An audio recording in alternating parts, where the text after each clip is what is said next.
बच्चों, आज हम जीवन की इकाई कोशिका के बारे में अध्ययन करेंगे। हम सभी जानते हैं जीवों का शरीर जो है कोशिकाओं का बना हुआ होता है। कुछ जीव एक कोशिका से बने होते हैं, उन्हें एक कोशीय जीव कहा जाता है, और कुछ जीव बहुत सी कोशिकाओं से मिलकर बनते हैं, उन्हें बहुकोशीय जीव कहा जाता है। कोशिका को हम जीवन की संरचनात्मक तथा कार्यात्मक इकाई भी कहते हैं। कोशिका की खोज करने वाले वैज्ञानिक थे रॉबर्ट हुक।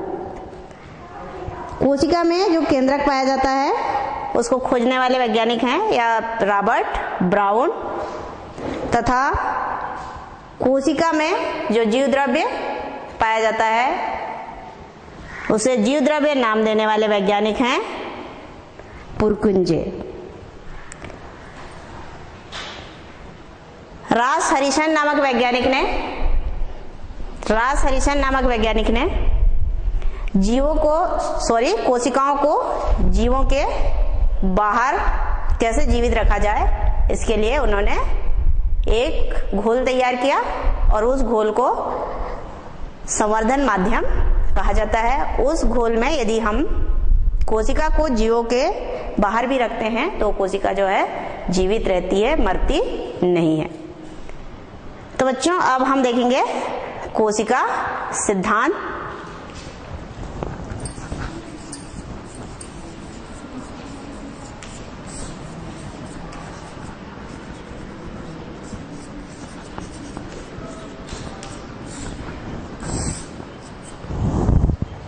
कोशिका सिद्धांत पादप कोशिकाओं के बारे में या पादप ऊतकों के बारे में अध्ययन करने वाले वैज्ञानिक थे स्लेडेन। उसी प्रकार से जंतु कोशिकाओं और उनसे बनने वाले ऊतकों के बारे में अध्ययन करने वाले वैज्ञानिक थे थियोडोर श्वान। तो स्लेडेन ने पादप ऊतक का अध्ययन किया 1838 में और थियोडोर श्वान ने 1839 में जंतु ऊतक का अध्ययन किया, और इन दोनों के अध्ययनों के फलस्वरूप दोनों ने एक सिद्धांत दिया जिसे कोशिका सिद्धांत कहा जाता है। कोशिका सिद्धांत के अनुसार कोशिकाएं जो है जीवित होती हैं और सभी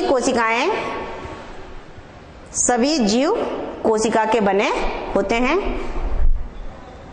और ये कोशिकाएं अपने पूर्ववर्ती कोशिकाओं से ही उत्पन्न होती हैं। उनमें कोशिका विभाजन होता है जिसके फलस्वरूप नई कोशिकाएं बनती हैं। बहुकोशीय जीवों में होने वाली समस्त क्रियाएं कोशिकाओं में होने वाली क्रियाओं के परिणाम स्वरूप ही होती हैं, अर्थात जीवों में जो क्रियाएं हमको दिखाई देती है वो क्रियाएं किसके कारण होती है? कोशिका में होने वाले जीव क्रियाओं के कारण होती हैं। तो ये था कोशिका सिद्धांत जो किसके द्वारा दिया गया है? स्लेडेन तथा थियोडोर श्वान के द्वारा। आधुनिक वैज्ञानिक इस सिद्धांत को निम्न प्रकार से बताते हैं कि पहला, सभी जीव कोशिकाओं और उनसे बने उत्पाद के बने होते हैं। दूसरा, सभी जीव पूर्ववर्ती या पहले से उपस्थित कोशिकाओं से ही बनते हैं। ये कोशिकाएं जीवन की कार्यात्मक और संरचनात्मक इकाई होती हैं। किसी जीव में होने वाली सभी कार्य उसकी कोशिकाओं में होने वाले विभिन्न जैविक क्रियाओं के कारण होती हैं। कोशिका कार्य एवं आनुवंशिक इकाई भी होती है, अर्थात कोशिका जो है कार्य तथा आनुवंशिक की इकाई होती है, क्योंकि इसमें क्या पाया जाता है? आनुवंशिक पदार्थ पाया जाता है। तो ये था कोशिका सिद्धांत। अब हम आगे देखेंगे कोशिका स्वयं संचालित मूल इकाई के रूप में।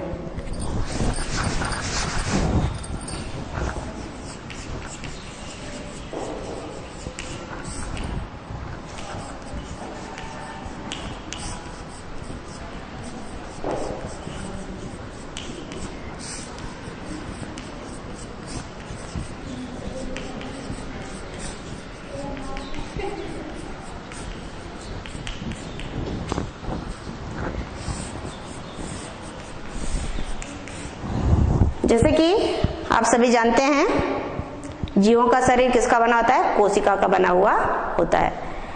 एक कोशी जीव एक ही कोशिका से बनते हैं और जितने भी जैविक क्रियाएं होती हैं जैसे कि श्वसन, पाचन, उत्सर्जन आदि, ये सभी उस कोशिका के अंदर ही संपन्न होती है। लेकिन जो बहुकोषीय जीव होते हैं उनमें बहुत सी कोशिकाएं होती हैं और ये कोशिकाएं मिलके ऊतक का निर्माण करते हैं और ऊतकों में जब विभेदन की क्रिया होती है जिसके कारण कोशिकाएं अलग अलग कार्यों को संपन्न करती हैं, अलग अलग कार्यों को करती हैं। तो इस प्रकार जो बहुकोषीय जीव है उसमें अलग अलग कार्यों को करने के लिए अलग अलग तंत्र जो है उपस्थित होते हैं। जैसे श्वसन का कार्य कौन करता है? श्वसन तंत्र। पाचन का कार्य करता है पाचन तंत्र। तो लेकिन जो एक कोषीय जीव है उसमें एक ही कोशिका होती है, इसलिए ये सभी कार्य एक कोशिका के अंदर ही होता है। तो इस प्रकार कोशिका जो भी कार्य करती है वो उसके स्वयं के द्वारा संचालित होती है, इसलिए कोशिका को हम स्वयं संचालित मूल इकाई के रूप में प्रदर्शित करते हैं या देखते हैं। अब आगे पादप कोशिकाओं में टोटिपोटेंसी।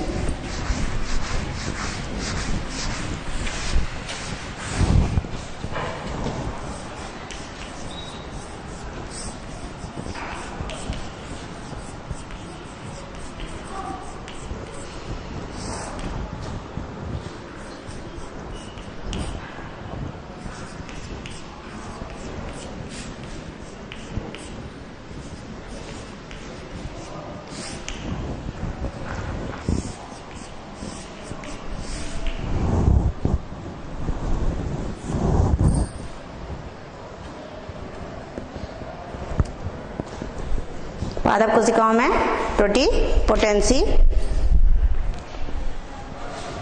हम नया पौधा किससे तैयार करते हैं? बीज से। लेकिन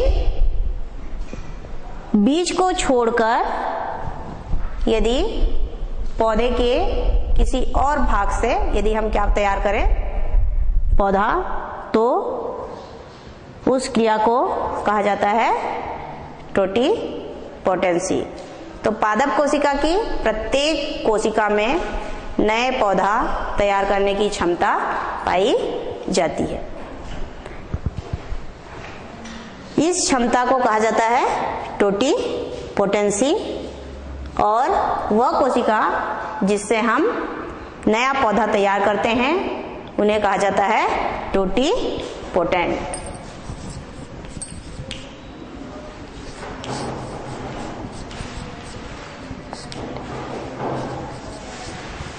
या पूर्ण सब, मतलब कोई भी कोशिका जो है पूरी तरह सक्षम होती है कि वो क्या करे, नया पौधा तैयार कर सके। इसके लिए सबसे पहले टोटिपोटेंसी को समझाने का प्रयास किया था हेबरलैंड नामक वैज्ञानिक ने, लेकिन उन्हें इस पे सफलता नहीं मिली। आगे जाके FC स्टीवर्ड ने टोटिपोटेंसी को समझाने के लिए जो प्रयोग किया और इस प्रयोग में उन्हें सफलता प्राप्त हुई। इसके लिए उन्होंने गाजर का जड़ में पाए जाने वाले या गाजर की जो जड़ होती है उसमें जो फ्लोएम होती है उसका उपयोग किया था नया पौधा तैयार करने के लिए। तो गाजर तो आप लोग देखे हैं। इस गाजर में जो फ्लोएम वाला भाग होगा उसमें से एक छोटा सा टुकड़ा लिया और उस टुकड़े को किसमें डाला, एक कल्चर मीडियम या संवर्धन माध्यम में। और ये संवर्धन माध्यम जो है नारियल पानी युक्त था।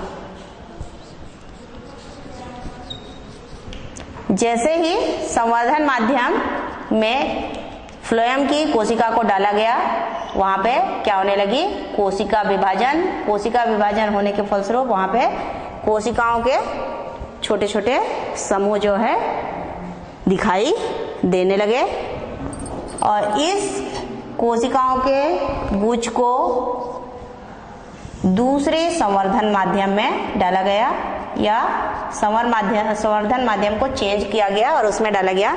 तो यहाँ पे इस कोशिका के समूह से छोटे छोटे जड़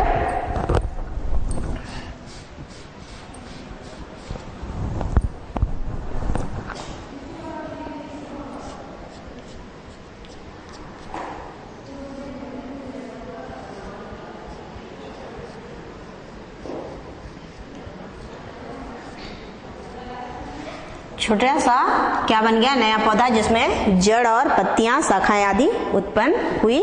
फिर इस पौधे को कल्चर मीडियम से निकाल के सीधे कहाँ पे लगाया गया, जमीन में, और उस पौधे से हमें नया पौधा गाजर का प्राप्त हुआ। इस प्रकार केवल बीज से ही हम नए पौधे प्राप्त नहीं कर सकते या उत्पन्न नहीं कर सकते, पौधे के दूसरे भागों से भी हम नया पौधा जो है तैयार कर सकते हैं। कौन सी गुण से या किससे के द्वारा, टोटिपोटेंसी के द्वारा।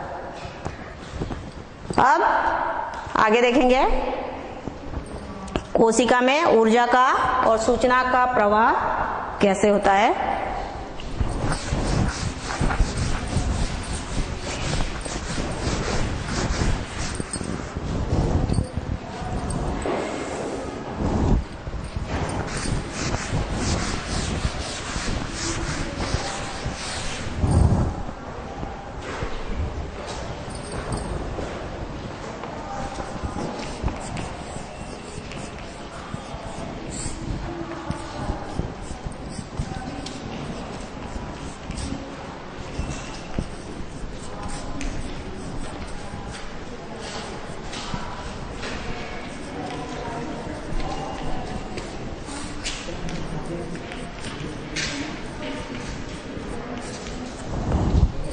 कोशिका में ऊर्जा और सूचना का प्रवाह किस प्रकार से होता है ये देखें।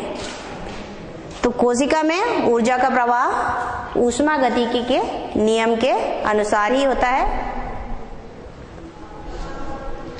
कोशिका में ऊर्जा सूर्य से आती है। सूर्य से जो सौर ऊर्जा है या प्रकाश ऊर्जा है,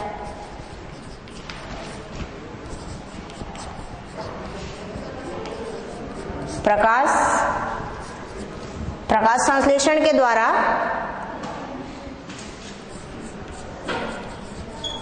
पौधों में जो प्रकाश संश्लेषण की क्रिया होती है, उस क्रिया में सौर ऊर्जा या प्रकाश ऊर्जा को किसमें बदला जाता है, प्रकाश संश्लेषण के द्वारा रासायनिक ऊर्जा में बदला जाता है।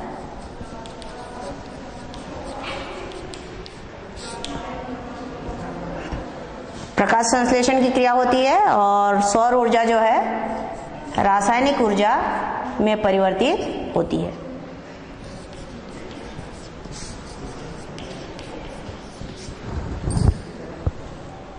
और ये रासायनिक ऊर्जा खाद्य पदार्थ या भोज्य पदार्थ के रूप में पौधों में उपस्थित रहता है। जब जीव भोजन के रूप में उसे ग्रहण करता है, फल या जो बीज होते हैं वो आ जाता है जीवों के शरीर में और वहां पे श्वसन की क्रिया होती है। श्वसन की क्रिया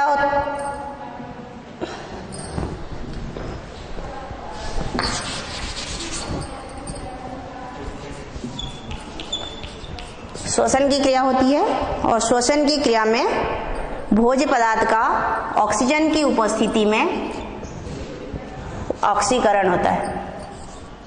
ऑक्सीकरण के फलस्वरूप भोज्य पदार्थ कार्बन डाइऑक्साइड और पानी में टूट जाती है और ऊर्जा जो है मुक्त होता है। इस ऊर्जा को कोशिका एटीपी के रूप में, जीव या पौधा जो भी है वो किस रूप में संचित रखता है, एटीपी के रूप में संचित रखता है। एटीपी कोशिकाओं अर्थात एटीपी के द्वारा ही कोशिका जो है एक कोशिका से दूसरे कोशिका में प्रवाहित होती है या पहुंचती है या स्थानांतरित होती है। जहां पे ऊर्जा की आवश्यकता होती है वहां जाके एटीपी टूट जाता है और टूटने के बाद वो बदल जाता है एडीपी में और ऊर्जा मुक्त होती है और उस मुक्त हुए ऊर्जा को जीव जो है अपने जैविक कार्यों को संपन्न कराने में उपयोग में लाते हैं। अब एटीपी की संरचना देख लें थोड़ा सा। एटीपी ऊर्जा का संचय और उसका स्थानांतरण किसके द्वारा होता है, एटीपी के द्वारा। तो एटीपी क्या है वो देख लें। एटीपी का फुल फॉर्म है एडिनोसिन ट्राइफॉस्फेट।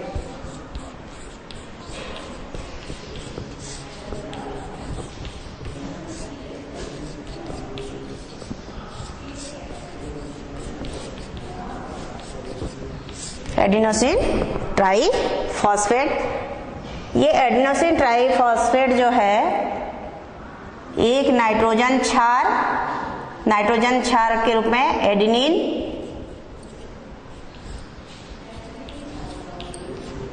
ये नाइट्रोजन क्षार है। क्षार एटीपी के उसमें डीएनए में 4 प्रकार के होते हैं, उनमें से एक एटीपी एक नाइट्रोजन क्षार को लिया है, उसका नाम है एडेनिन। एडेनिन का एक अणु और एक अणु शर्करा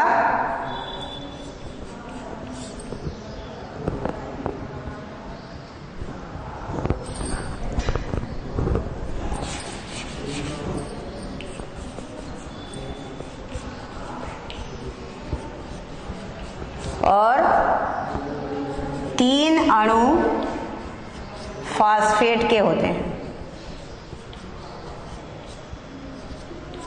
तो इस प्रकार एक अणु नाइट्रोजन क्षार और एक अणु शर्करा और 3 अणु फास्फेट मिलके क्या बनाते हैं, एडिनोसिन ट्राइफॉस्फेट।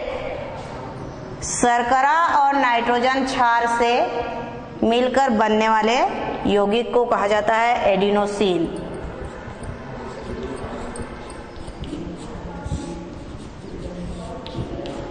और इस एडिनोसिन से यदि फास्फेट का 3 अणु जुड़ जाता है तो वो क्या बना लेता है, एडिनोसिन ट्राइफॉस्फेट। इससे ये P जो है फॉस्फेट समूह को प्रदर्शित करता है और ये जो बंध बनाए हैं वो उच्च ऊर्जा बंध को प्रदर्शित करता है।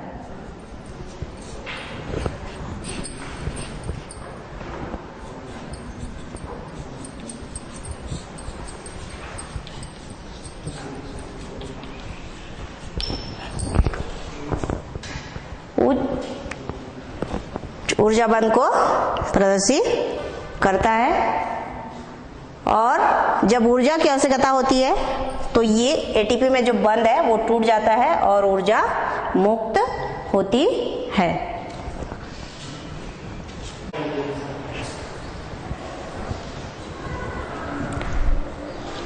तो एडिनोसिन में जब कोशिका को ऊर्जा की आवश्यकता होती है तो फास्फोरस जिसको फॉस्फेट समूह का P लिखे हैं यहाँ पे, उस फॉस्फेट समूह के जो उच्च ऊर्जा बंध है वो क्या हो जाता है, टूट जाता है। टूटने के बाद यहाँ पे ऊर्जा मुक्त होती है जो लगभग 8 किलो कैलोरी होती है। ये अगर ये उच्च ऊर्जा बंध टूट जाता है तो इसमें जो ऊर्जा उत्पन्न होगी वो कितनी होती है, 8 किलो कैलोरी ऊर्जा। और इस ऊर्जा को जीव अपने जैविक कार्यों को संपन्न करने में पूरा करते हैं। जब ऊर्जा अधिक होती है, अब ये जो एटीपी है, एक फॉस्फेट अणु चूंकि इससे अलग हो गया है, तब ये एटीपी जो है किसमें परिवर्तित हो जाता है, एडीपी में। अर्थात यहाँ पे फॉस्फेट के 2 अणु बचे हुए हैं, एक और ये 2, इसलिए इसको बोलते हैं एडीपी। जब इससे फिर से कोई फॉस्फेट एक अणु जुड़ जाता है तो फिर से बन जाएगा एटीपी में। तो इस प्रकार ऊर्जा का संग्रह और ऊर्जा का स्थानांतरण कोशिकाओं में किसके द्वारा होता है, एटीपी के द्वारा होता है। उसी प्रकार सूचनाओं का प्रवाह होता है डीएनए के निर्देश पर बने हुए आरएनए के द्वारा। सूचनाओं का प्रवाह किससे होता है, डीएनए जो कि केंद्रक में उपस्थित होता है, उस केंद्रक के निर्देश पर आरएनए जो है सूचनाओं को कोशिका के एक कोशिका से दूसरी कोशिका में स्थानांतरित या पहुंचाने का कार्य करती है। तो प्रत्येक कोशिका के अंदर श्वसन, प्रजनन, जनन इत्यादि क्रियाएं होती हैं और ये सभी क्रियाएं उसकी संतति कोशिकाओं में भी होती है। इन सभी क्रियाओं में जनन कोशिका से संतति कोशिका में सूचना का स्थानांतरण होता है केंद्रक के द्वारा, क्योंकि केंद्रक जो है कोशिका में होने वाली समस्त जैविक क्रियाओं का क्या करता है, नियंत्रण करता है। तो केंद्रक की सूचना या निर्देश के आधार पे डीएनए द्विगुणित होता है, अर्थात डीएनए में अपने ही जैसे डीएनए के अणुओं को उत्पन्न करने की क्षमता पाई जाती है। इसे डीएनए का द्विगुणन कहा जाता है, जिससे डीएनए या आनुवंशिक पदार्थ जो होते हैं उनकी मात्रा क्या हो जाती है, दुगुनी हो जाती है। यह डीएनए जो है सूचना को लेकर कोशिका द्रव्य में जाता है और कोशिका द्रव्य में जाके आरएनए को निर्देश देता है और आरएनए नए पदार्थों का निर्माण करता है।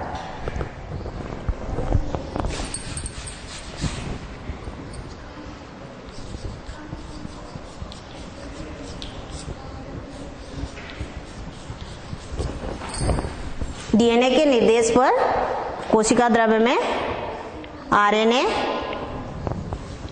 नए प्रोटीन का निर्माण करता है और इस प्रोटीन के माध्यम से सूचना जो कि केंद्र से आता है वो कोशिका में प्रवाहित होता है। तो सूचना का प्रवाह किसके द्वारा हुआ, डीएनए के निर्देश पर या केंद्रक में जो आनुवंशिक पदार्थ रहता है डीएनए उसके निर्देश पर होता है केंद्रक से कोशिका द्रव्य में, और कोशिका द्रव्य में आरएनए के द्वारा विभिन्न प्रकार के प्रोटीनों का क्या होता है, निर्माण होता है। और ये प्रोटीन सूचनाओं को एक कोशिका से दूसरे कोशिका में पहुंचाने का कार्य करते हैं। कोशिकाओं में क्या बता, कोशी जीव कितने प्रकार के होते हैं? 2 प्रकार के, एक कोशी जीव और बहुकोषीय जीव। उन्हें एक कोशी जीव और बहुकोषीय जीव क्यों कहा गया? क्योंकि उनका शरीर जो है या तो एक कोशिका का बना होता है या फिर बहुकोशिका का बना होता है। प्रत्येक जीव में जीव द्रव्य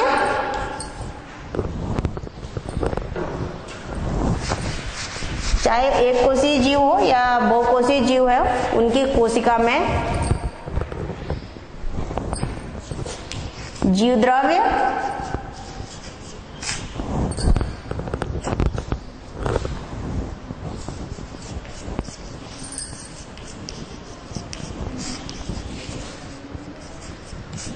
कोशिका द्रव्य जो है पाए जाते हैं।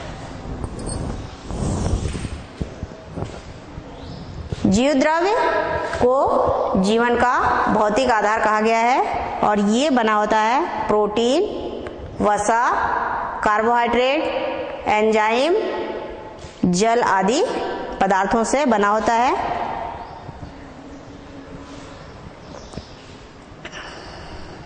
जल आदि पदार्थों से बना सुसंगठित एवं परिवर्तनशील जटिल कोलाइडी विलेन है, जिससे कोशिका जो है के सभी सक्रिय भाग पाए जाते हैं। उसी प्रकार से कोशिका द्रव्य कोशिका के अंदर अर्थात प्लाज्मा झिल्ली,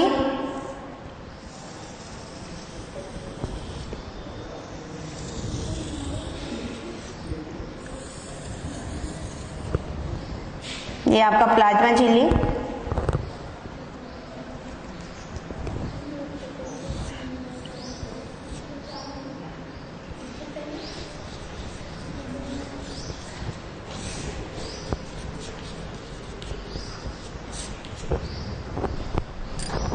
प्लाज्मा झिल्ली से केंद्रक तक जो पारभासी और तरल पदार्थ उपस्थित होते हैं उन्हें कहा जाता है कोशिका द्रव्य। अर्थात कोशिका द्रव्य में केंद्रक जो है सम्मिलित नहीं होता है। केंद्रक और कोशिका द्रव्य एक साथ मिलकर बनाते हैं जीव द्रव्य। कोशिका द्रव्य को 2 भागों में बांटा गया जाता है।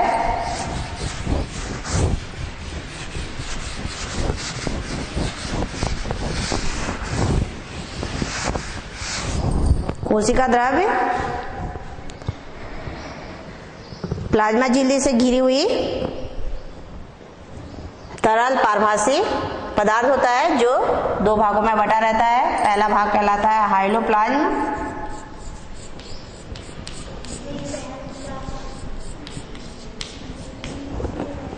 और दूसरा है ट्रोपोप्लाज्म।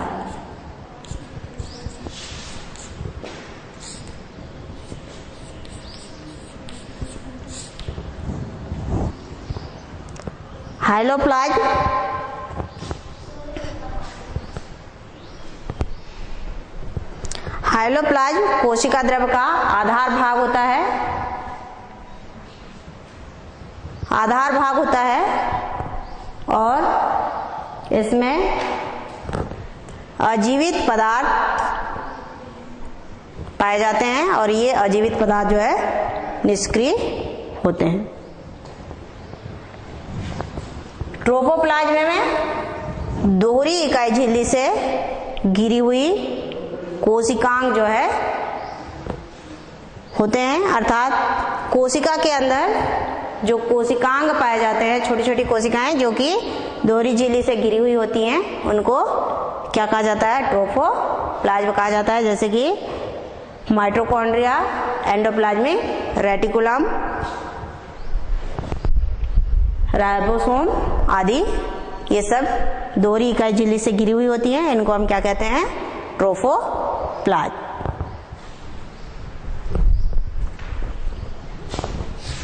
अब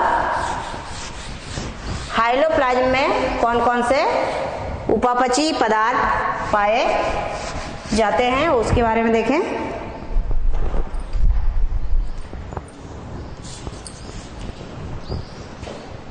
इसमें 3 प्रकार के पदार्थ जो है पाए जाते हैं।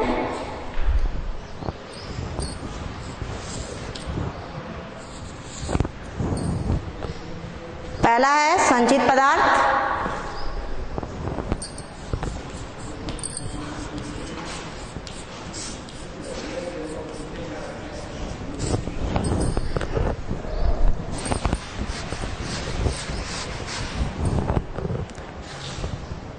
दूसरा स्रावी पदार्थ,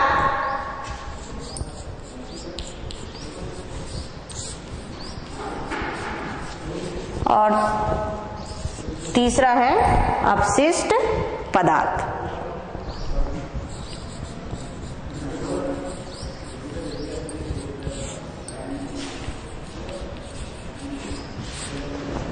संचित पदार्थ के रूप में कार्बोहाइड्रेट, प्रोटीन, वसा आदि पदार्थ जो है कोशिका में संचित रहते हैं, जो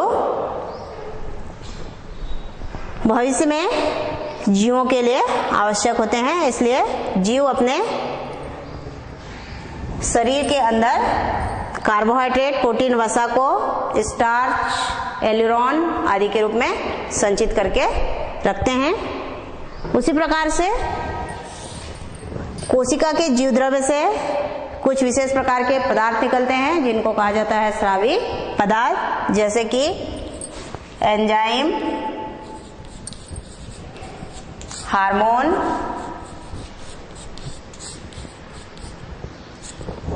आदि। और ये क्रियाएं, ये सभी पदार्थ या स्रावी पदार्थ जीवों में होने वाली क्रियाओं को नियंत्रित करने में सहायक होते हैं। उसी प्रकार से कोशिका में उपापचयी क्रिया होती है। उपापचयी क्रिया के फलस्वरूप कुछ अपशिष्ट पदार्थ बनते हैं, और ये अपशिष्ट पदार्थ जो है जीवों के लिए हानिकारक होते हैं। जंतुओं में अपशिष्ट पदार्थों को या उत्सर्जी पदार्थों को बाहर निकालने के लिए विशेष प्रकार का तंत्र पाया जाता है, लेकिन पौधों में ये तंत्र नहीं पाया जाता, और ये उत्सर्जी पदार्थ जो है कोशिका के बाहर भी नहीं निकलते, बल्कि कोशिका के अंदर ही विभिन्न प्रकार के पदार्थ जैसे कि गोंद, रेजिन, टेनिन आदि के रूप में संचित रहते हैं। इन पदार्थों को क्या कहा जाता है? अवशिष्ट पदार्थ कहा जाता है। और ये अपशिष्ट पदार्थ जो है औद्योगिक रूप से काफी महत्वपूर्ण होते हैं। तो बच्चों, आज हम जीवन की इकाई कोशिका में, कोशिका किसे कहते हैं, कोशिका किस प्रकार से कार्य करती है,